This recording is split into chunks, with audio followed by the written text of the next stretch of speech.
Hello student, how are you. आज हम जो नया चैप्टर स्टार्ट करेंगे 9th स्टेप पर। इसके अंदर देखिए हम जानेंगे कि हमारे रेवेन्यू क्या होती है, आगम जिसको हम संप्राप्तियाँ भी बोलते हैं, क्या होता है। जैसे कोई देखो कंपनी है जो माल बेचती है, ठीक है, तो जितना भी उसकी सेल होती है और उससे जितना भी उसको इनकम पैसे जितने भी मिलेंगे, ठीक है, अभी उसमें से कोई खर्चा नहीं घटाना, सिर्फ जो सेल से पैसा मिलेगा उसको हम क्या बोल देते हैं, आगम रिवेन्यू बोल देते हैं। हाँ, उसके बाद जब हम उसमें से खर्चा रिवेन्यू में से खर्चा घटा देते हैं, ठीक है, जो जो हमारे पैसे लगे हैं, कॉस्ट आई है, तो फिर उसके बाद वो हमारी इनकम हो जाएगी। ठीक है, रिवेन्यू और इनकम में यही मेन डिफरेंस होता है कि रिवेन्यू के अंदर तो जो हम जितने भी हमारे पैसे होते हैं सेल से प्राप्त होते हैं, जितनी मौद्रिक आय हमें प्राप्त होती है वो शामिल होती है।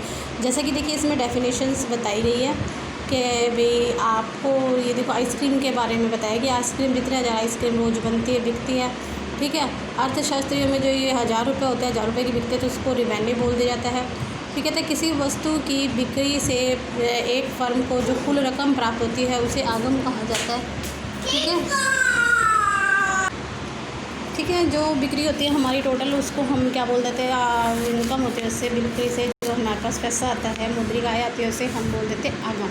ठीक है, और एक फर्म का आगम उसकी बिक्री प्राप्ति या वस्तु की बिक्री से मिलने वाली मौद्रिक आय का प्राप्ति होती है। अभी मौद्रिक जितना हम, जैसे कोई सब्ज़ी वाला बेचने गया, सब्ज़ी बेच के आ जाते हैं, ठीक है, नॉर्मल एग्जांपल ले लो, तो सब्ज़ी बेचने से जो उसको पैसा मिला है वो उसका होगा। अभी उसने अपनी कॉस्ट घटा के उसने अपनी इनकम नहीं देखी भी मुझे कितनी इनकम मिली है, सिर्फ रिवेन्यू का पता चला भी इतने पैसे इकट्ठे होंगे। ठीक है, तो अब देखिए रिवेन्यू है, उसके इसने टाइप बता रखी है। तो टोटल रिवेन्यू एक होती है, मार्जिनल रिवेन्यू, ठीक है, फिर उसके बाद आती है एवरेज रिवेन्यू। देखो टोटल रिवेन्यू जितना कुल खर्चा हुआ वो हो गया। मार्जिनल रिवेन्यू, अब मान लीजिए मैं 10 चीज़ें बेच रही थी, मैंने 11 चीज़ें बेच दी, एक चीज़ फालतू बेच दी, तो जो एक फालतू चीज़ बेचने से जो मेरे को पैसा मिला है उसको हम बोल देंगे मार्जिनल रिवेन्यू। ठीक है, औसत रिवेन्यू, अब मान लो मैंने 10 चीज़ें बेची है, 10 चीज़ें मान लो 100 रुपये की बेची है, तो मैं 100 को 10 से भाग दे दूँगी तो पता चल जाएगा भाई एक चीज़ कितने रुपए की बिकी, 10 रुपये की, तो वो हमारी औसत रिवेन्यू है। ठीक है, तो उस चीज़ के बारे में अब देखिए, अब हम इसको डीपली थोड़ा सा समझेंगे। देखिए जो हमारी आगम है वो 3 प्रकार की बताई है इसने। ठीक है, औसत आगम, सीमांत आगम और कुल आगम, सीमांत आगम और औसत आगम। अब कुल आगम क्या होती है, एक फर्म द्वारा अपने उत्पादन की एक निश्चित मात्रा को बेचकर जो धन प्राप्त किया जाता है उसे कुल आगम, मतलब कुल जो सेल हुई उससे जो धन प्राप्त हुआ उसको क्या बोल देंगे, कुल आगम। ठीक है, अब नेक्स्ट देखिए, उसके बाद कहता है, इसकी एक परिभाषा दे रखी है, एक फर्म कुल आगम एक फर्म द्वारा प्राप्त सब बिक्री की राशि या प्राप्तियों को हम कुल आगम बोलते हैं। ठीक है, अब आता है दूसरा, देखो कुल आगम समझ आए, जो भी टोटल बिक्री हुई है हमें इस कुल आगम दे रहे। सीमांत आगम देखिए अब क्या होता है, ये कहते हैं सीमांत आगम से अभिप्राय किसी वस्तु के एक अधिक या एक कम इकाई बेचने या बिक्री करने से, एक अधिक, देखो किस वस्तु की एक अधिक या एक कम इकाई को बेचने से जो कुल आय प्राप्त होती है उसे हम क्या बोल देते हैं, सीमांत आगम बोल देते हैं। ठीक है, इसकी डेफिनेशंस दे रखी है। अब देखिए मान लीजिए अभी जब मैंने बताया था 10 चीज़ें बेचता था, 11 बेचने लग गया, जो एक एक्स्ट्रा बेची है ना, 11वें नंबर की जो चीज़ बेची है वो क्या हो जाएगी, सीमांत, उससे जो इनकम मिलेगी वो सीमांत आगम। मान लीजिए वो कि कोई व्यक्ति उसे 10 चीज़ें खरीदता, कहते हैं एक और दे दे भाई, उसके मैं तुझे 9 रुपये के हिसाब से पैसे दे दूँगा, तो फिर वो एक और दे देता है, तो उसकी जो आगम 9 रुपये जो मेरे को मिलेगी वो मेरी सीमांत आगम हो जाएगी। ठीक है, ये हो गया। अब इसको देखिए अलग अलग तरीके से इसने बताया हुआ, एक फार्मूला बता रखा है इसमें मार्जिनल रिवेन्यू का। देखिए मार्जिनल रिवेन्यू के बारे में ये फार्मूला क्या कहता है, कुल आगम में परिवर्तन बटे में बेची गई कुल मात्रा में परिवर्तन। ये जो चेंज, ये जो साइन होता है चेंज उनका होता है। ठीक है, change in total revenue divided by change in total quantity मतलब जैसे मैंने 10 से 11 बेच दी तो एक का अंतर आया तो एक आ जाएगी, और जैसे टोटल 11 बेची है तो उसके ऊपर मेरे को मान लीजिए 109 रुपये मिले, और पहले कितने थे 100, तो 109 माइनस 100, 109 माइनस 100 कर देंगे तो 9 रुपये की एक बेची, तो मेरी जो कुल जो आगम होगी मार्जिनल वो कितनी हो गई, 9 रुपये की। ठीक है बच्चों, इस तरीके से करना। ठीक है, मार्जिनल रिवेन्यू को निकालने का ये तरीका है, अलग अलग मेथड से इसमें यूज़ करें। इसमें दूसरा मेथड भी बताया गया है, इस तरीके से भी आप कर देखो, इसको सॉल्व करके बताया गया। ठीक है, इसके बाद देखिए क्या चीज़ है, फिर आता है औसत आगम। अब औसत आगम क्या होती है, औसत देखो, औसत का मतलब तो क्या है, जैसे मैंने 10 चीज़ें बेची, 100 रुपये की बिकी, तो एक जब मेरे को औसत निकालने हुआ, मतलब एक चीज़ कितने की बिकी, 10 रुपये की बिकी, ठीक है। तो इसका फार्मूला भी इसने बताया हुआ है, जो कुल बिक्री से प्रति मतलब इकाई के हिसाब से जब हम निकालते हैं वो हो जाएगी औसत आगम, और टोटल रिवेन्यू अपॉन में टोटल क्वांटिटी, ये है ना, टोटल रिवेन्यू अपॉन में टोटल क्वांटिटी।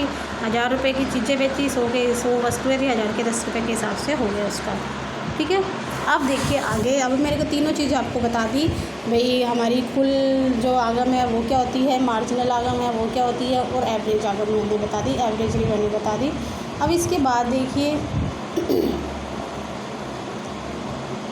इसके बाद देखो इसमें क्या कहा हुआ है, ये इसका फार्मूला ही बताया हुआ है, ठीक है। अब आ जाते हैं हम आगे, इसको थोड़ा सा, जैसे ये पेपर में ना ये इस तरह से फॉर्मेट आता है, उसमें पूछा हुआ था टोटल रिवेन्यू कितनी है, एवरेज रिवेन्यू, मार्जिनल रिवेन्यू, इसके बारे में पूछा होगा, ठीक है। तो आपने उसमें बताने, देखिए इसके अंदर जैसे क्वांटिटी दे रखी है, देखो मैं आपको डायग्राम समझाती हूँ कैसे बना रखी है। क्वांटिटी दे रखी है, ये आप अपनी मर्ज़ी से 1 2 3 4 5 ले लिया। अब ये कहते हैं कि जो हमारी एवरेज रिवेन्यू है उसमें कहते हैं कि चेंज नहीं हो रहा है, एट पार दे रखी है, ठीक है। अब इसमें देखते हैं हम किस किस चीज़ का चेंज कर सकते हैं। देखिए अब इसमें मैंने ये देखो, ये प्राइस है, इसको हम प्राइस भी बोल सकते हैं या एवरेज रिवेन्यू बोल सकते हैं। एवरेज रिवेन्यू का मतलब ये हो क्या भाई, 10 चीज़ बिके, एक चीज़ बिक रही है 10 रुपये मिल रहे हैं, मतलब एक, 2 चीज़ बिकी 20 रुपये मिल रहे हैं, मतलब वो भी 10 रुपये के हिसाब से बिकी। एवरेज तो हमेशा 10 रुपये के हिसाब से, तो ये हमारा प्राइस है, तो ये कांस्टेंट ही रहेगा, ठीक है।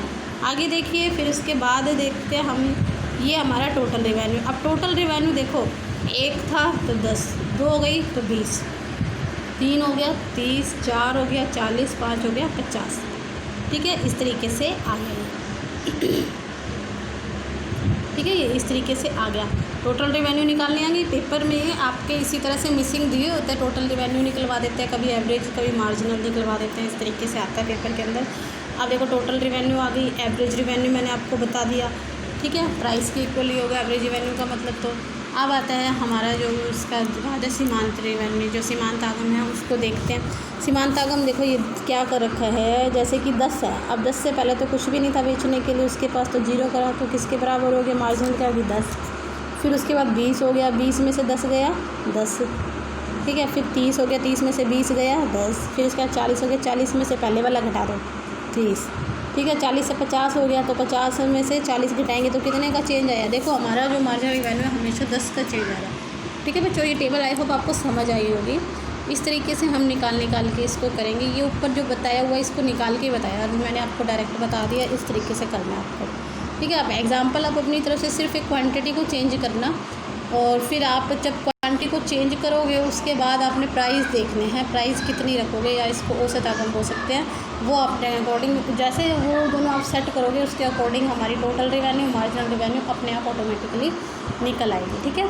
अब आगे देखिए, अब आता है हमारा जो, इसको हम एक चित्र की सहायता से भी दर्शा सकते हैं, ठीक है। अब इससे पहले चलो चित्र दर्शाने से पहले एक चीज़ है, इसके अंदर पॉइंट पूछा हुआ है कि जो हमारी मार्जिनल रिवेन्यू है वो शून्य तथा ऋणात्मक हो सकती है। देखिए जो हमारी मार्जिनल रिवेन्यू है वो शून्य भी हो सकती है, ऋणात्मक भी होती है, ठीक है। इसका एक डायग्राम भी है, मैं उसके जरिए भी बताऊंगी, पहले इस एग्जांपल के जरिए हम देखते हैं। देखिए हमने वो वाला एग्जांपल लिया था, उसके अंदर देखो हमारी एवरेज रिवेन्यू देखो अब 100 है, ठीक है।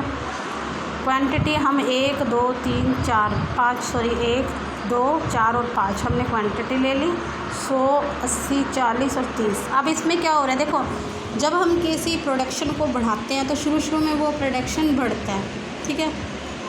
फिर उसके बाद एक टाइम ऐसा आता है बढ़ता तो है पर धीमी गति से बढ़ता है, फिर उसके बाद वो बढ़ने की वजह कम होने लगता है। तो ये जो हमारे नेगेटिव और पॉजिटिव होने का वो पूछ रहे हैं ना, वो इसी लिंक को जोड़ के पूछ रहे हैं, क्या मार्जिनल रिवेन्यू जो होती है वो शून्य या ऋणात्मक हो सकती है, इसी चीज़ में है, ठीक है।